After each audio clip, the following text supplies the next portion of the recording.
Hello friends, welcome to MKI சமையல். நம்ம சேனலில் இன்றைக்கி ஒரு சூப்பரான முட்டை பிரியாணி தான் செய்ய போகிறோம். அது எப்படி செய்கிறதுன்னு பார்க்கலாம். அதுக்கு தேவையான பொருட்கள், நான் 2 டம்ளர் பாஸ்மதி ரைஸ் எடுத்து ஒரு 10 நிமிஷம் ஊற வச்சு எடுத்து வச்சுருக்கேன். ஒரு 5 முட்டை எடுத்து வச்சுருக்கேன்.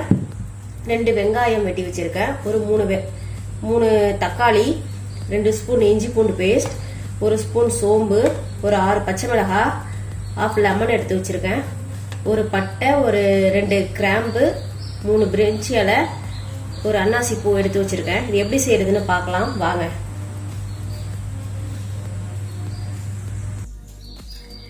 இப்போ ஒரு அடுப்பில் ஒரு கடாய் போட்டிருக்கேன். கடாய் ஹீட் ஆனோன்னே நான் 1 ஸ்பூன் எண்ணெய் சேர்க்குறேன். எண்ணெய் சூடானோடனே அதில் நம்ம ஒரு 1/4 டீஸ்பூன் மஞ்சள் பொடி, 1 ஸ்பூன் தனி மிளகாத்தூள், 1 ஸ்பூன் கரம் மசாலா சேர்த்துட்டு நல்லா மிக்ஸ் பண்ணிக்கலாம். மிக்ஸ் பண்ணிவிட்டு நம்ம எடுத்து வச்சுருக்க முட்டையை அது கூட சேர்த்து ரோஸ்ட் பண்ணி எடுத்துக்கலாம். அடுப்பு சிம்மில் தான் இருக்கணும்.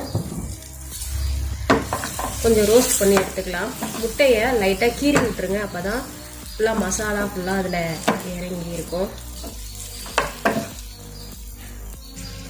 இப்போ ரோஸ்ட் பண்ணியாச்சு, நம்ம எடுத்து வச்சுக்கலாம் முட்டையை.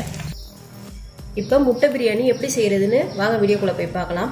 ஒரு கடாய் வச்சு கடாய் ஹீட் ஆனோன்னே நம்ம ஒரு 3 ஸ்பூன் எண்ணெய் சேர்த்துக்கலாம்.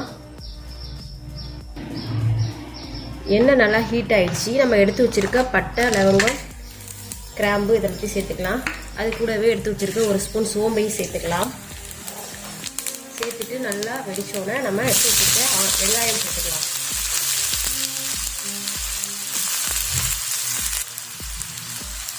வெங்காயத்து கூடயே நம்ம தேவையான உப்பு சேர்த்துக்கலாம். அதான் சீக்கிரமும் நல்லா வெங்காயம் வதங்கிடும். நல்லா மிக்ஸ் பண்ணிக்கலாம். பாருங்கள், வெங்காயம் நல்லா வதங்கிடுச்சு. இப்போ எடுத்து வச்சுருக்க இஞ்சி பூண்டு பேஸ்ட் சேர்த்துக்கலாம். சேர்த்துட்டு நல்லா மிக்ஸ் பண்ணி விட்டுக்கலாம். இப்போ இஞ்சி பூண்டு பேஸ்ட் நல்லா வாசம் வந்துடுச்சு. இப்போ எடுத்து வச்சுருக்க தக்காளி சேர்த்துக்கலாம். பச்சை மிளகாயும் சேர்த்துக்கலாம். சேர்த்துட்டு நல்லா மிக்ஸ் பண்ணிக்கலாம். எல்லாமே நல்லா வதங்கிடுச்சு. இப்போ நம்ம இது கூட மசாலா சேர்த்துக்கலாம். 1 ஸ்பூன் தனி மிளகாத்தூள், ஒரு 1/4 டீஸ்பூன் கரம் மசாலா, ஒரு 1/4 டீஸ்பூன் மஞ்சள் பொடி, ஒரு 2 ஸ்பூன் பிரியாணி மசாலா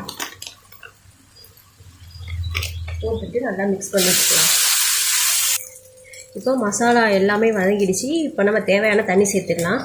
நான் இதால் 2 கிளாஸ் பிரியாணி அரிசி எடுத்துருக்கேன். 3 கிளாஸ் தண்ணி சேர்த்துக்கிறேன்.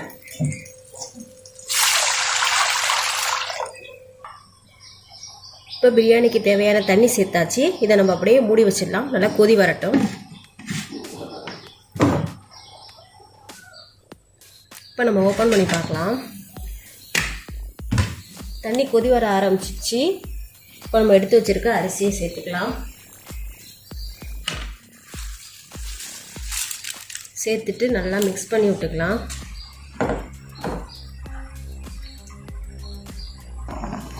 இப்போ நல்லா கொதி வர ஆரம்பிச்சுட்டு அரிசி போட்டோன்னே அது கூட நம்ம மிக்ஸ் பண்ணி வச்சுருக்க முட்டையும் சேர்த்துக்கலாம்.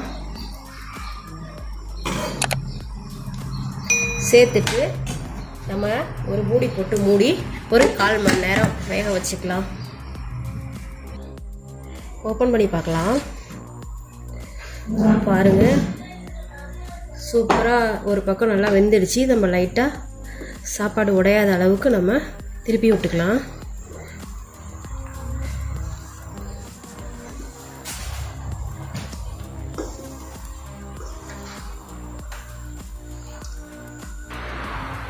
பாருங்கள், சூப்பராக வெந்துடுச்சு. நம்ம இது கூட 1 ஸ்பூன் நெய் சேர்த்துட்டு நம்ம சிம்மிலேயே ஒரு 5 நிமிஷம் அப்படியே வச்சிடலாம். பாருங்கள், சூப்பராக முட்டை பிரியாணி ரெடி ஆயிடுச்சு.